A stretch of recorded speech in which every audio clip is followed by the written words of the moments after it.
ያደራ ልጆች ክፍል 4 ሕፃናቶቹን ካዳጋ ነብይ አዳናቸው። አስቴር ግን በመገኘታቸው አበደች።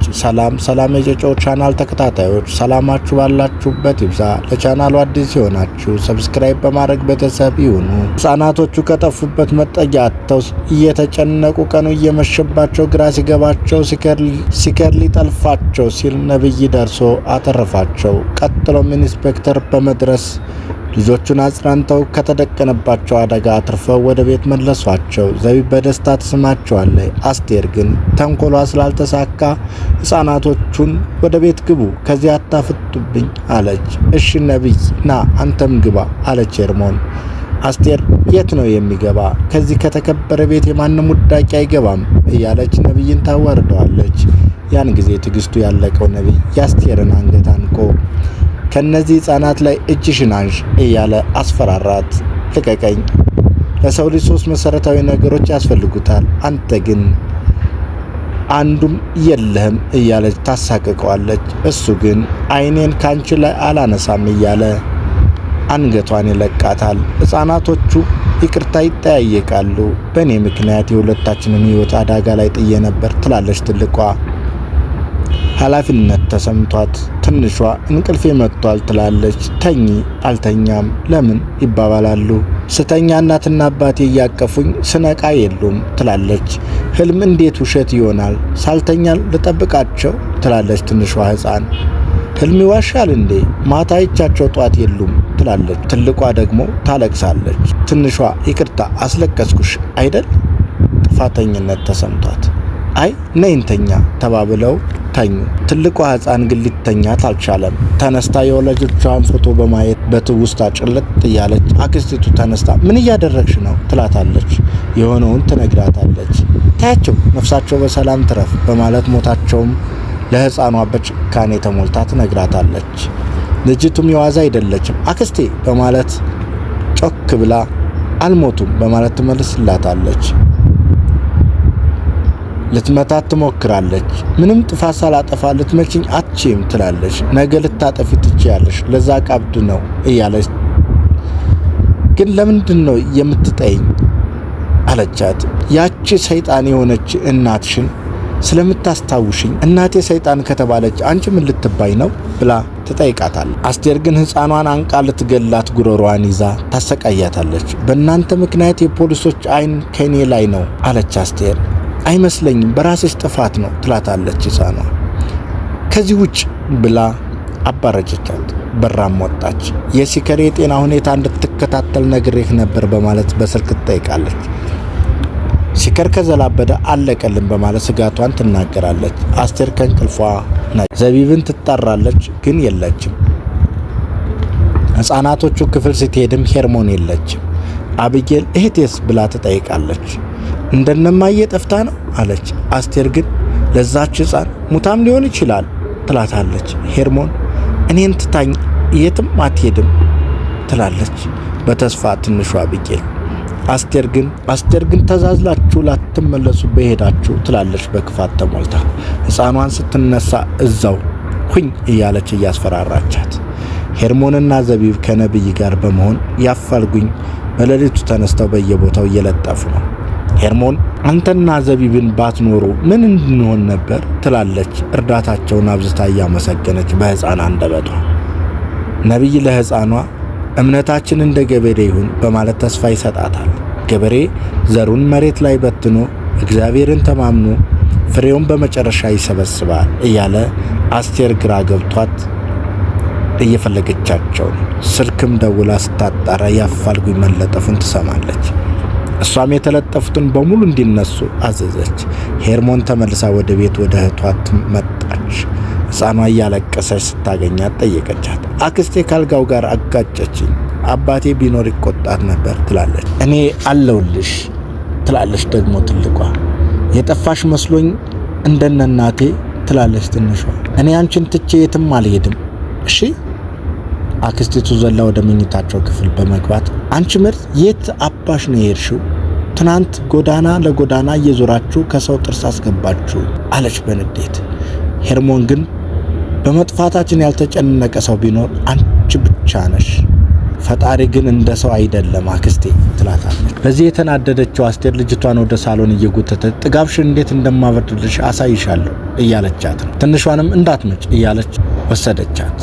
በሩ ከውጭ ተቆለፈ። ሄርሞንን ደበደበቻት፣ አሰቃየቻት። ልጅቷ ትለምናለች፣ ትማጸናለች፣ ግን ልትተዋት አልቻለችም። ነብይና ዘቢብ በሩን ገንጥለው ገብተው ነብይ አስቴርን አንቆ ምን አድርጊ ነው የምታያት? ሕፃኖቹ ምን አደረጉሽ? እያለ ይጠይቃታል። ለክፋቷ ግን ወሰን የላትም። በዛ ቅጽበት ኢንስፔክተር ከየት መጣ ሳይባል ነብይን በቦክስ በዝርራ ጥሎ ሽጉጥ ደቀነበት። አስቴርም ለኢንስፔክተር አየክ ስራውን ይችን አንዲት ፍሬ ሕፃን ልጅ ምን ሊያደርግብኝ እንደሆነ በማለት የምየን ላብዬ እንደተባለው ጥቃት እንደደረሰባቸው ሁሉ ክሷን ገልብጣ እና ቀድማ ቀረበች። ዘቢብ ውሸቷን ነው ብላ ብትናገር ፖሊስ ከልፎ አንቺን ለምስክርነት የጠራሽ የለም ብሎ ወደ መኝታ ቤት ከሄርሞን ጋር እንዲገቡ አዘዘ። ሁኔታው ግራ የገባው ነብይ ይስቃል። መታለሉ አስደንቆት ይስቃል። ፖሊስ ጣቢያ ያደረከውን በሙሉ ትናገራለህ ይለዋል። ጣቢያውማ ከኔ ይልቅ ለዚህ ክፉ ሴት ይመለከታል ይለዋል። ዝም በል እያለ ሽጉጥ ይደቅንበታል። ሕፃኗ ተጨነቀች። ዘቢብም አቅፋ ታጽናናት ጀመር። ኢንስፔክተር ነብይና ወደ ፖሊስ ጣቢያ ሂድ ሲለው አልሄድም፣ ልጆቹን ጥዬ የትም አልሄድም ይላል። ኃይል እንድትጠቀም አታስገድደኝ ይላል መርማሪው። የፈለከውን አድርግ፣ እነዚህ ልጆች በአስቴር ምክንያት እያለ ክፋቷን ሲናገር ለመርማሪው አስቴር ጉዳት የደረሰባት ይመስል እንደታመመች ጎንበስ ብላ ታቃስት ጀመር። ኢንስፔክተር ሊረዳት ሲጠጋ የፖሊሱን ሽጉጥ ነጥቃ ደቀነችባቸው። ሁለታቸውንም ደፍቻችሁ የነጻነት አየር ተነፍሳለሁ ትላለች። ነብይ ይሄው አሁን ገባህ ይለዋል ኢንስፔክተር። የዛን ጊዜ ሄርሞን ከኋላ በበትር ጭንቅላቷን ብላ መታቻት። አስቴርም ስታወደቀች ያደረግሽኝ መቼም እንደማረሳው ነግሬሽ ነበር አለች ሕፃኗ በጀግንነት። እውነት አንተ ፖሊስ ከሆንክ ወላጆችን ፈልገህ አግኝልኝ ትለዋለች። ኢንስፔክተርም ሕፃኗን ቅፍ አድርጎ ቃል እገባልሻለሁ ፈልጌ ያገኛቸዋለሁ ይላታል። ነብይ ከማደሪያው ተኝቷል። ኢንስፔክተር የሸራ ቤቱን ያንኳኳል። ነብይ ተነሳ። በጧቴ የመጣኸው ልሸልመኝ ነው አይደል ይላል። አይ የእጅ ካቴና ላደርግልህ ነው አለው። በምን ምክንያት ይላል ነብይ። ሲከርን የገደልከው አንተ ነህ አለው። ምን ሲከር ሞተ? እኔ ማጅራቱን የመታሁት ልጆቹን ካደጋ ለመጠበቅ ነው። ነገር ግን ምቱ ለሞት አያደርሰውም ይላል ነብይ። ኢንስፔክተር አዎ ሆስፒታል ሲገባ የከፋ ጉዳት አልደረሰበትም፣ ለሞት አያበቃውም ብለው ነበር ዶክተሮች ነግረውኝም ነበር። አንተ ግን ይህን ስትሰማ በህይወት ቢኖር አንተ ላይ አደጋ እንደሚያደርስ በማሰብ ግሉኮሱን በመንቀል ለሞት አበቃው። እኔ ሲከርን የምገልበት ምንም ምክንያት የለኝ ይላል መጠርጠሩ ያበሳጨው ነብይ። ኢንስፔክተር እንደገደለው ደምድሞ ሊወስደው ይጠይቀዋል። ነብይም እሺ ብሎ እጁን ለካቴና ሰጠ። የዛን ጊዜ ሄርሞን ድንገት ደረሰች። የት ልትሄዱ ነው አለች። ሁለቱም ለሕፃኗ የሚያስረዱት አጥተው ይዋሻሉ። ይመለሳል ይላሉ። ልጠብቅህ አለች። አረፍዳለሁ እንዳትጠብቂኝ አለ ነብይ። ፖሊስም ለጥያቄ ብቻ ነው የምፈልገው ይላታል። እሷ ግን አላመነቻቸውምና ከዚህ አትጠይቀው ትለዋለች። እናንተን የሚወዳችሁ ከሆነ እውነቱን ይናገራል በማለት ኢንስፔክተር ነብይ ላይ ያፈጣል። ምንም የተለየ የምነግርህ እውነት የለም፣ እንደ በግ የምንነዳው በማክበር ነው ይለዋል። ሄርሞን ነብይ ጥሩ ሰው ነው እባክህን ተወው ትለዋለች። አንቺ ብዙ የማታውቂው አለ፣ ራስሽን ለምንድን ነው የምታበሳጭው የምታስጨንቂው በማለት ጠይቃታል። ሄርሞንም ተንበርክካ የፖሊሱን ጉልበት በመያዝ ወላጆችን እንደምትመልስልኝ ቃል ስትገባ ተስፋ አድርጌ ነበር፣ አንተ ግን ሌላ የምንወደውን ሰው እየነጠቀን ነው ትለዋለች። ያን ጊዜ ፖሊሱ ልጅቷን ከተንበረከከችበት አንስቶ ቅፍ አድርጎ የዚህ ሰውዬ ገዳይ አንተ ከሆንክ ራስህ ፈልገህ ትመጣለህ፣ ከኔ ካቴና ይልቅ ህሊና ይጠይቃል በማለት ምህረት አደረገለት። አስቴር ከእስር ቤት እየተመለሰች ነው። ራሷን ሸፍና ነበርና ከተሸፈነችበትና ከድካሟ ትንፋሿን በረጅሙ እየተነፈሰች ወደ ሶፋው በመሄድ ትቀመጥና ስልኳ ላይ አፍጥጣ ወዳጄ ሲከር ነፍስ በሰላም ትረፍ እያለች የክፋት ስኬቷን እንደ ጀብድ እያወራች በአንተ ቸለልተኝነት ህልሜ ሲጨናገፍ ማየት ስለማልፈልግ ይህ ማድረግ ግድ ነው ትላለች። ለህሊናዋ ኑዛዜዋን እያቀረበች ውለታህ አለብኝ ወዳጄ ሲከር ትላለች፣ ለውለታው ሞት እየከፈለች።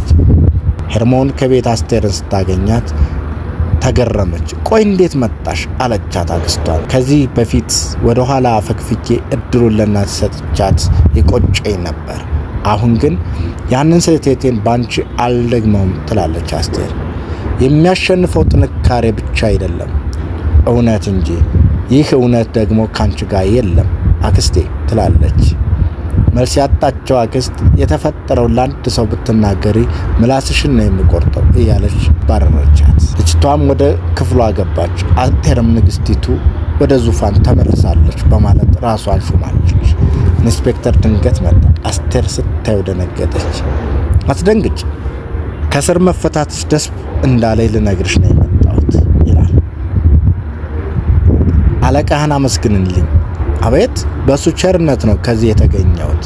አየህ፣ ንጹሃን ሁሉ ከአጥር ውጭ ነው መገኘት ያለባቸው ብሎ የሚያምን ሰው ነው ትለዋለች። ባትወጪ ይሻልሽ ነበር፣ ደህንነትሽ ከዛ የተጠበቀ ነበር። ከዚህ ግን አንድ ስህተት ካንቺ ላይ ባገኝ እገልሻለሁ። እናትህን ከሞት የታደግኩ ባለውለታህ እኮ ነኝ ትለዋለች። እናቴ ብትሞት ይሻላት ነበር። ሌሎችን እያሳመምሽ በሰበሰብሽው ገንዘብ ከምታሳክሚያት እናቴን በክብር አፈር ባለብሳት ይሻል ነበር ብሎ እውነቱን ነገራት። ክፋቷን ካላቆመች እንደማይተዋት ነግሯት ወጥቶ ሄደ። ስልክ ተደወለ። የነብይ ስልክ ይጠራል። ሃሎ አለ ነብይ። ደዋይ የሆነ ነገር ነገረው። በድንጋጤ ነው የኛ ዓለም ብሎ እንደተገረመ የዛሬው ትዕይንት ያበቃል። የዚህ ቻናል ተከታታዮች ክፍል 5 ይቀጥላል። እስከዛው ቻናሉን ሼር፣ ኮፒ ሊንክ በማድረግ አብራችሁ ነው። ለቻናሉ አዲስ የሆናችሁ ሰብስክራይብ በማድረግ ቤተሰብ ይሁኑ። እናመሰግናለን። ጨጨሆ ዩቲዩብ